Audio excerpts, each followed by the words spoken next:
For 20 years, in a narrow café along Bishopsgate Street in London, one chair near the far corner window remained empty, not because it was broken, not because it was reserved, but because no one ever chose to sit there. And if you're the kind of person who notices small patterns others ignore, you might want to pay close attention to this one, because what happened the day someone finally did sit there changed the way people remembered that place forever. It wasn't written anywhere, no sign, no rule, no spoken warning, and yet every person who entered that cafe somehow understood without being told that the chair did not belong to them. They would glance at it, sometimes briefly, sometimes with quiet hesitation, and then choose another seat without question, as though the absence itself carried meaning strong enough to guide them. The cafe had been there since the late 1870s, modest in size, with dark wooden panels along the walls, narrow tables placed close together, and tall windows that let in just enough light to soften the dim interior. It served workers, clerks, and travelers moving through the city, people who came for warmth, routine, and the quiet comfort of familiar surroundings. And among all its small details, that one chair had become something different. Not part of the cafe, but something apart from it. New customers would sometimes move toward it, only to pause at the last moment, unsure why, then quietly change direction. Regulars never questioned it. They simply avoided it, as naturally as one avoids stepping into a place that feels wrong. Mrs. Keaton, who had worked there longer than anyone else, had seen it happen for years. She never explained it, never spoke about it unless someone insisted, and even then, her answers were careful, incomplete. "It's just the way things are," she would say if asked directly, her tone calm but firm enough to end the conversation. But she remembered how it began. It had been the winter of 1884, a colder season than most, when the fog settled thick over the streets and the days felt shorter than usual. That was the year a man named Arthur Lennox started coming into the cafe. He was not particularly noticeable at first. Tall, reserved, dressed in dark coats that blended into the dull tones of the city. But over time, people began to recognize him, not for what he said, but for what he did. Every afternoon at exactly 4:25, he would enter the cafe, remove his gloves slowly, sit in that same chair near the window, and order tea.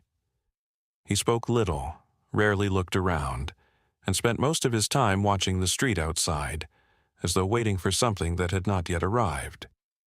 At first, it was nothing unusual. People had routines. People waited for others. But weeks turned into months, and months into years, and Arthur Lennox remained exactly the same. Same time, same seat, same silence. "He's waiting for someone," one of the younger workers once said, quietly, glancing toward him. Mrs. Keaton had only nodded. "Yes," she replied softly. "He is." No one knew who he was waiting for. No one asked, because something about him made questions feel unnecessary. Then one afternoon, in late November of 1884, something changed. Arthur arrived as usual, sat in his chair, and remained there longer than he ever had before. The cafe began to empty as evening approached, customers leaving one by one, the light outside fading slowly into darkness. Still, he did not move. "Sir," Mrs. Keaton finally said, stepping closer, her voice gentle but concerned. "We're closing soon." Arthur looked at her then, for the first time in months, his eyes carrying something deeper than routine, something closer to quiet certainty. "She said she would come today," he replied. Those were the only words he spoke. He never returned after that night. At first, it was assumed he had simply stopped coming, as people often do. But days passed, then weeks, and his absence began to feel different from the kind that fades easily. Someone eventually mentioned that a man had been found near the river not far from Bishopsgate, sometime that same evening. No official confirmation was ever made, no connection proven, but the timing was enough to settle into people's minds without needing to be spoken out loud. After that, the chair remained empty. Not by decision, not by rule, but by something else. Something understood without explanation. Years passed, and the cafe changed in small ways. New faces came and went, old ones disappeared. The city around it grew louder, busier, less patient. But the chair stayed the same. Untouched, unused. Even those who knew nothing of Arthur Lennox avoided it without knowing why. It became less of a memory and more of a presence, something that belonged to the space itself. By the spring of 1904, it had been nearly 20 years, and then, on an ordinary afternoon, just after 4:20, a man walked in who did not know.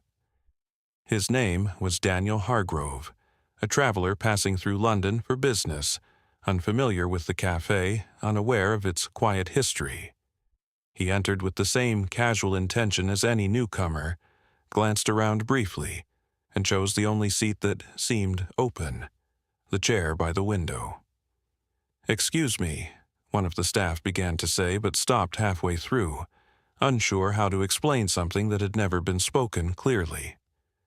Daniel sat down, removed his coat, and signaled for tea, and in that moment the room changed. Not loudly, not suddenly, but noticeably enough that every person inside felt it. Conversations slowed. Movements became quieter. Eyes turned, not openly, but carefully, as though acknowledging something that should not have been disturbed. Mrs. Keaton stood still behind the counter, her hands resting on the wood, her gaze fixed on the man who now sat where no one had sat for 20 years. "Sir," she said, her voice lower than usual, uncertain. Daniel looked up. "Yes?" he replied. There was a pause, a long one. Then she shook her head slightly. "Nothing," she said. He turned back toward the window, and then, without warning, he spoke again. "Strange," he murmured quietly, almost to himself. "What is?" someone nearby asked. Daniel didn't turn. "Feels like someone was already here," he said. The word settled over the room like something heavy. Mrs. Keaton felt her breath slow, her chest tightening with a feeling she had not experienced in years. Not fear, not exactly, but recognition. "What do you mean?" she asked carefully. Daniel hesitated. "I don't know," he replied. "Just feels like I shouldn't be sitting here." No one moved, no one spoke. Because for the first time in 20 years, the reason for the empty chair had returned. Not in memory, not in story, but in feeling. Daniel finished his tea more slowly than he had intended, his movements no longer as casual as before. When he stood to leave, he paused for a moment, his hand resting lightly on the back of the chair. "Someone was waiting here," he said quietly.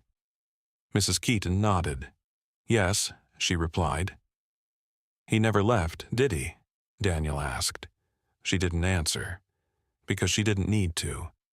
After that day, the chair remained empty again.